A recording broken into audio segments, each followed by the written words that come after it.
You're now listening to the C&M Sports Card Talk Show.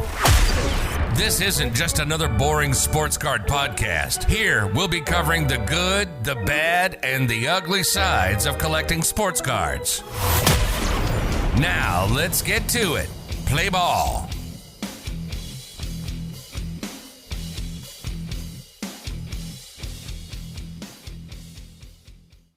Hello and welcome again to the C&M Sports Card Talk Show. I'm your host, Marcus, and with me today again is my co-host, Christian. Hey. All right, so we're going to continue with our last topic, which was, is eBay good or bad for the hobby? So this is part 2, and this will be the last part. We kind of went overboard on our first episode, which was not intentional. But, we covered some great points. So let's just go ahead and try to finish this up pretty quick. Hopefully this won't be too long. So next point to get on to, I'll ask this to you, and you can go ahead and answer first, Christian. So the next point is, how do you determine what you're going to buy on eBay? Is it always by the lowest price, or how do you factor in what you're going to buy? Yeah, I mean, I always try to go off the lowest price, but obviously that's, not always the scenario, because I've noticed a lot of the prices and trends on eBay, whenever it's at a certain price, there's, no such thing as a low price. If a card is selling for $75, I'll try to get it for, $55 or $60. But in reality, the trend's $75, so that card's going to, stay at $75. It's a lot easier to get cards, at cheaper prices. If it's not like a popular player right now, or there's something like that, in that sense.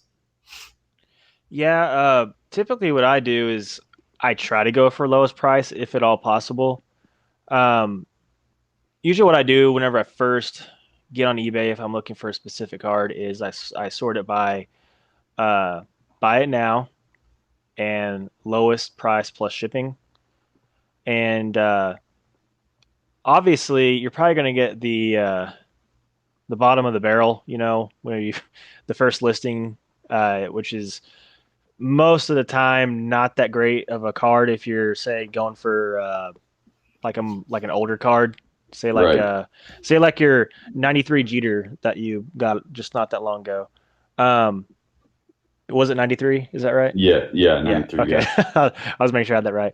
So, yeah, say if I'm looking for one, or say if I'm looking for a 93 Jeter, I'm going to sort by that, and then what I'm going to see most likely is probably like a fair quality, and then I'm going to have to probably pay a good penny to get a really good quality of that card, or a nice quality, So in that sense, I wouldn't go by the lowest price if I'm going for an older card.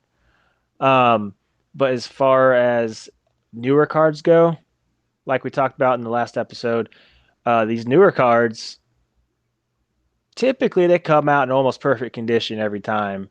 The only, thing that differs from card to card is, some centering issues and stuff like that. But if it's newer cards, you can typically get a really nice card, and for the lowest price on eBay. Say if it's I don't know. Say if it's the I'm just trying to think of somebody. DeAndre Hopkins. I'm just going to throw him out there. Football player, wide receiver. I think he's now with the Cardinals. Yeah. Oh yeah. Kyler Murray. Here we go.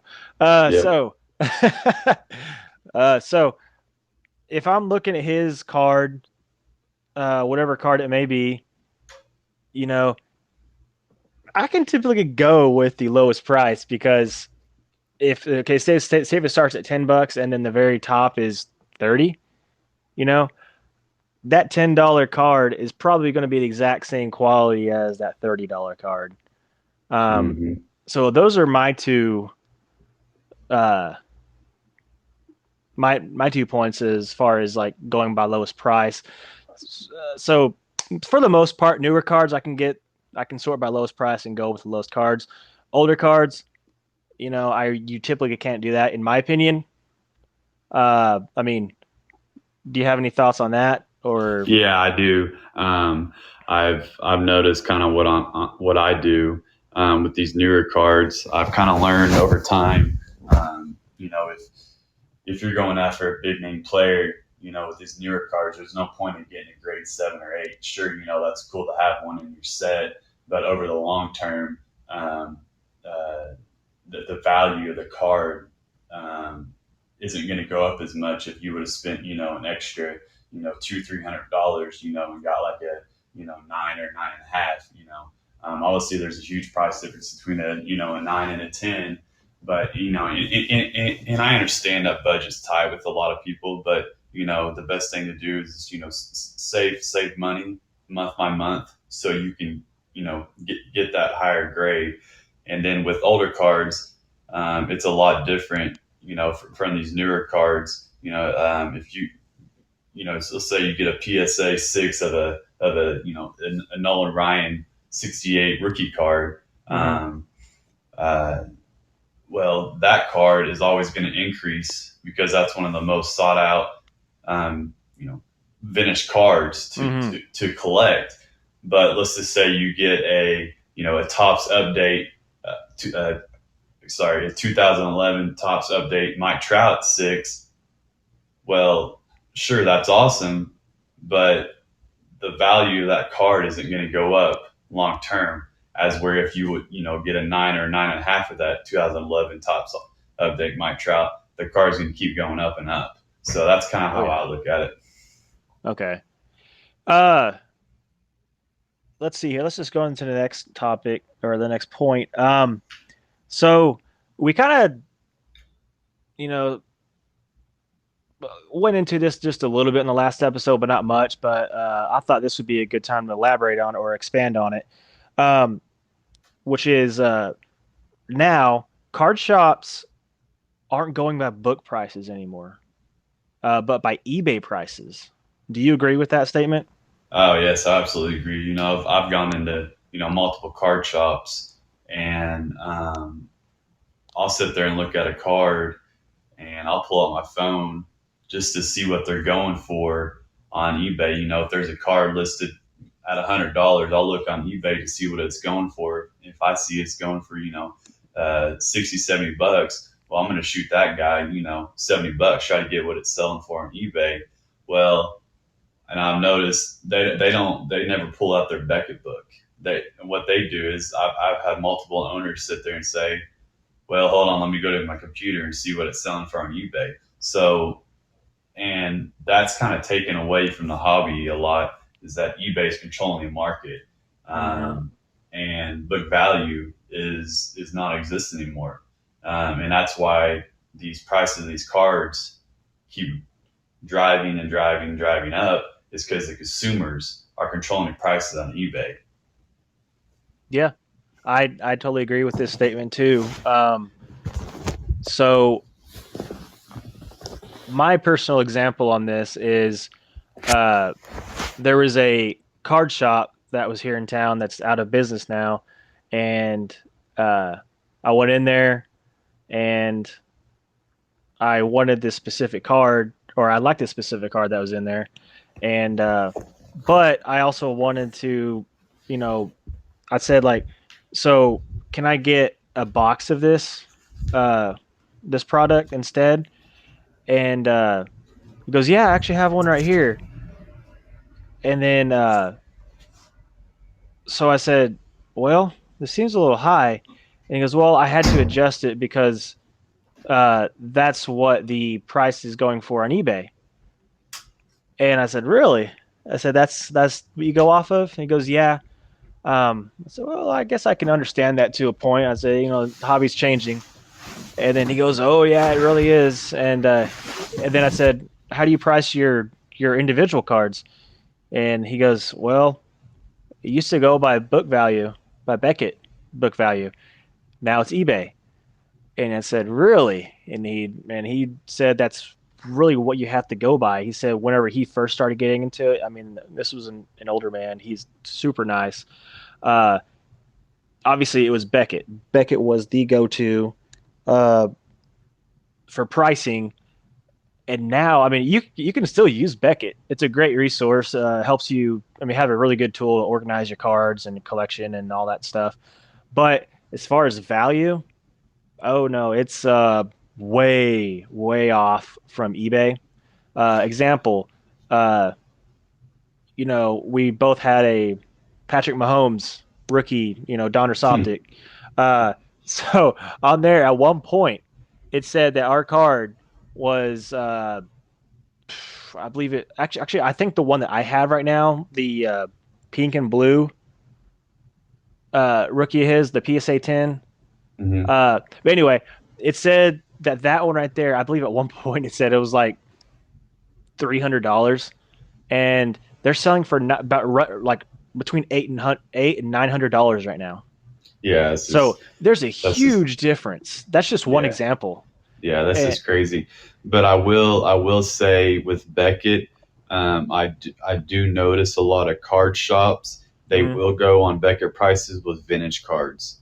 uh, I have gone into a card shop in Missouri, and every vintage card that I wanted to buy, he pulled out his book and he would cut the price in half. So with this newer stuff, it's hard to go on a Beckett because you look in the Beckett books, and for instance, let's take a 2017 Bowman Chrome Ronald Acuna. You look in your Beckett book and it may be a $10-15 card, but you go on eBay, PSA 10s are selling for $200, so you can't really go off of that. that's a good point. So that's why a lot of people on this newer stuff, they won't even look at Beckett anymore. Now the Hmm. vintage stuff, yes, it's a great resource to find your prices and stuff. That's what I go by on my vintage stuff, is look at Beckett prices.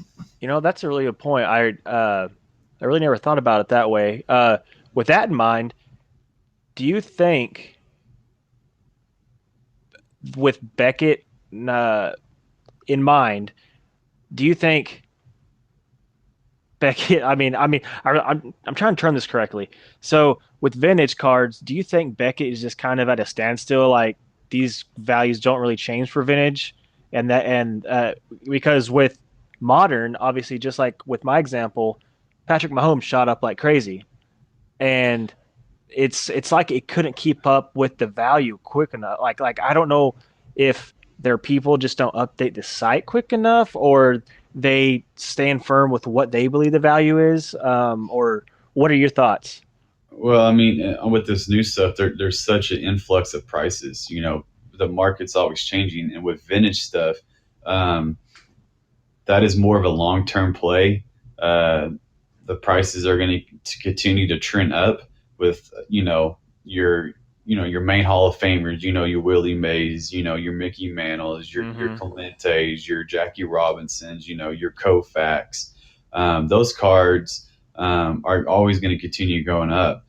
But with this newer stuff, like you just hit on with your Patrick Mahomes card, Beckett had it $300, but then they're selling on eBay for 800 to $900. That's a $500 increase on what it says in Beckett.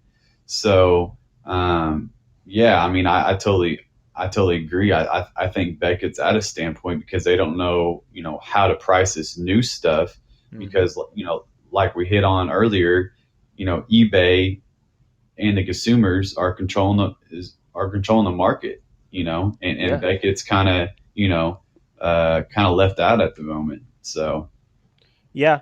Uh, I think you're right. And plus, another example I have, I don't know if I can see it from here. I believe it's out of 10.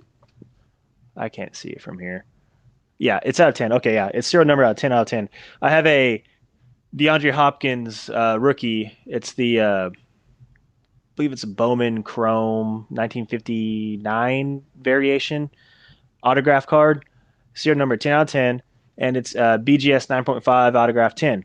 So I've had that for a while now, yeah, and that's a sweet card. I remember you sent me a yeah, picture of that. oh yeah, and so I can't remember what I got for it a long time ago, but now I so whenever I look at prices for his rookie card autograph or anything that low of a serial number, the prices are like upwards of $1,000, and it's not even a ten like a that low of a serial number yet. So in my mind, how did I just get lucky, and then or are these prices just are they just pulling prices out of the blue, or I don't understand how people price these modern cards. Is it just It's all speculation. It's yeah, all hype. He got traded to the Arizona Cardinals. He's got Kyler Murray. He's got Larry Fitzgerald. He's got Christian Kirk. So he's got all these playmakers around him. So they just are expecting him to do good things. And that's with any of these modern cards. It's all speculation, and they're just sitting there driving the prices up. yeah, And I think the main reason why prices are so high right now on some of these cards is because nobody is doing anything right now. There's a lot of people without work, and that's all they're doing is on eBay all day, yeah, and that's why these cards are going up. It's I'll take my the '93 Jeter card that I got. Um, I bought that a couple of months ago, and I paid X amount for it. And I looked the other day, and it's already increased by 100% value. ah, It's just mind blowing. And I yeah, understand, Derek Jeter is one of the most iconic players. I understand that, but from a 2 month time span, yeah. the card increases 100%. And Why? Derek Jeter is doing nothing right now. I mean, the only Ex- thing he's done, I think, here recently is I think he signed some sort of deal with I can't remember if it was Tops. I think it was Tops. I could be wrong. Don't quote me on that. He signed a deal with some card company for like 3 years, so he like only his image would be with that card company for the next 3 years. I mean, yeah, I mean, that's the only thing he's got going right now. But how did that raise the value of that? There's nothing else he's doing right exactly. I now. mean, I understand that he's going to be in the Hall of Fame this year. If there's a Hall of Fame ceremony, I don't know. I haven't heard. Yeah, And I don't yeah, even know. I don't even know if we're going to have baseball this year. yeah. So You just know, the way it's going right now. yeah. And you just brought up a good point. Hall of Fame induction. I completely forgot his is coming up. So that is probably why prices are going up in anticipation of him being inducted. But at the same time, I don't know. I guess it's kind of the same point that it would continue to rise after he got inducted. So I guess if you want to try to get get that high dollar sale right now or wait and get more, uh, I don't know. I Right. mean, I mean, his cards will increase after he gets inducted, but they're not going to increase at a rapid pace like they are now, because yeah, once he's inducted, people are going to move on and look at other players. Don't get me wrong; no, they're not going to forget about Derek Jeter, and there's always going to be, a couple years down the road, there might be a spike in his cards. yeah, Why? I just don't know. That's just the way yeah. the market works nowadays. Let's flip players. Whenever Ken Griffey Jr. was inducted, his price shot up. Hmm. But didn't we see not that long ago that his price was rising a little more again? Yes, I have. I got a '89 Upper Deck card, uh, uh, PSA 10. I bought it for an X amount, and I looked, about a month ago, and it's increased by 200% Hmm. already this year. It's just crazy. And then I Wow. looked at I looked at his PSA 10s. Earlier in the year, you could have got one for $500-$600. Well, now they're selling for. I was looking the other day, $1,500-$1,600. It's just Are unbelievable. you kidding me? Yeah, it's crazy. Wow. Yeah. Wow. Okay, so I mean, we could continue on that, but let's just stop right here. So the last thing, just in closing, in your opinion, you can be yay, nay, or neutral, but I just want to hear your opinion. So in overall, what is your opinion on eBay as far as does it hurt or help the hobby? Well, you can go in both ways. Um, you can say it helps the hobby if you're looking to make a quick buck, but as a collector, as myself, it's hurting the hobby because it's driving up prices on these cards um, to prices that the average consumer can't afford. And it takes the joy out of the hobby because, if I want to go after a certain player and I want to get a 9.5 or 10 of that card, well, I can't because it's too much. So overall, I believe that eBay is hurting the hobby, and it's going to continue to hurt the hobby because eBay is not going away anytime soon. Mm-hmm. Yeah, I'm kind of in the same boat. I would kind of say, uh, I'd say probably 60-70% hurting the hobby. But on the other hand, if you really want to look at another point is, eBay has its cons and its pros, but another con, say if you, say the hype on, Patrick Mahomes, say if you want to go for his rookie card, you know, nobody knew Patrick Mahomes was going to be as good as he is right now.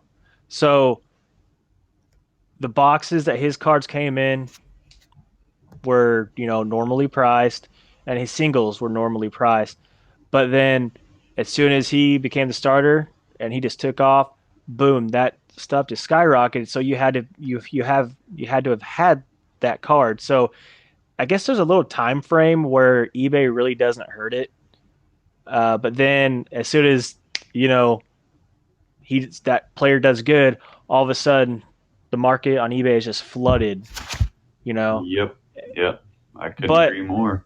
yeah, I mean, it is kind of. I mean, you really could go either way on this. So I kind of have to almost stay neutral on my opinion on good or bad. I'd probably say I'm neutral, but That's fair. That's fair. yeah, Yeah. yeah. I could elaborate, but obviously this is just we're trying to close this episode finally. Yeah. So yeah, with that said, think that's going to do it for this part 2. Thanks for listening. And anything else from you, Christian, before we head off? No, I just hope you guys enjoyed this episode, and thank you guys for listening. Yep. See you guys next time. See ya. And that's the ball game. Thanks for listening to the C&M Sports Card Talk Show. We want to hear from you. Reach out to us by email at cmsportscardtalkshow@gmail.com or on Twitter under the username CM Sports Show.